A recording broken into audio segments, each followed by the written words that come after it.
बुलढाण्यामध्ये समृद्धी महामार्गावरच्या पुलाला मोठं भगदाड पडलंय। बुलढाण्याहून मुंबईच्या दिशेने येणाऱ्या मार्गावरती हे भगदाड पडलंय।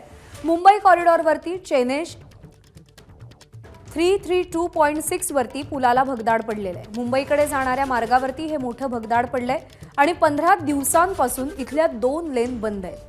याआधी सुद्धा समृद्धी महामार्गावरती काय परिस्थिती झाली होती, रस्त्याला भेगा पडल्या होत्या, याची बातमी एबीपी माझानं दाखवल्यानंतर प्रशासनाला जाग आली आणि त्या भेगा बुजवण्याचं काम झालं। आता सुद्धा समृद्धी महामार्गावरती एक मोठं भगदाड पडल्याचं दिसतंय।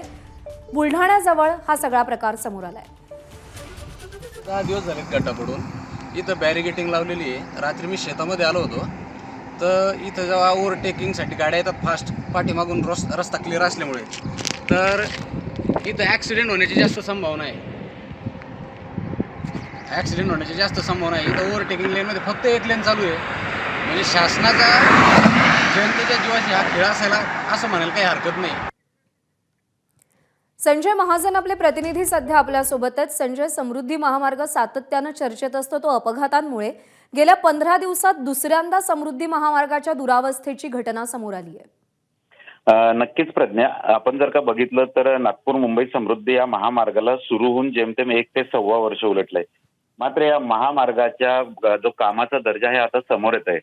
नागपूर ते मुंबई दरम्यान असलेल्या सिंदखेड राजाजवळ या पुलाला खरं तर खूप मोठं भगदाड पडलंय। गेल्या 15 दिवसापासून महामार्ग प्रशासनाच्या ही बाब लक्षातही आली। मात्र प्रशासनाने समृद्धी महामार्गावर एकूण 3 लेन एका बाजूने असतात तर त्यातील 2 लेन फक्त बंद करून आपली जबाबदारी झटकली। मात्र हा खड्डा बुजवणे किंवा हे भगदाड दुरुस्ती करणे आणि हा पूल पूर्ववत सुरू करणे याकडे दुर्लक्ष केलंय।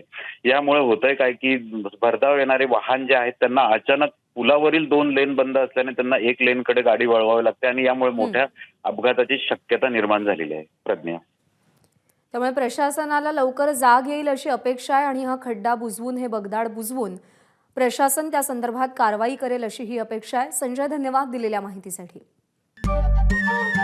नमस्कार। मनसुद्धा तुझं ही एबीपी माझावरची वेगळीच मालिका खूप गाजली। हिचा दुसरा सीझन केव्हा येणार अशी अनेकदा विचारणा झाली, पण आता प्रतीक्षा संपली। लवकरच येतोय सीझन 2। मन शुद्ध तुझं होई मन शुद्ध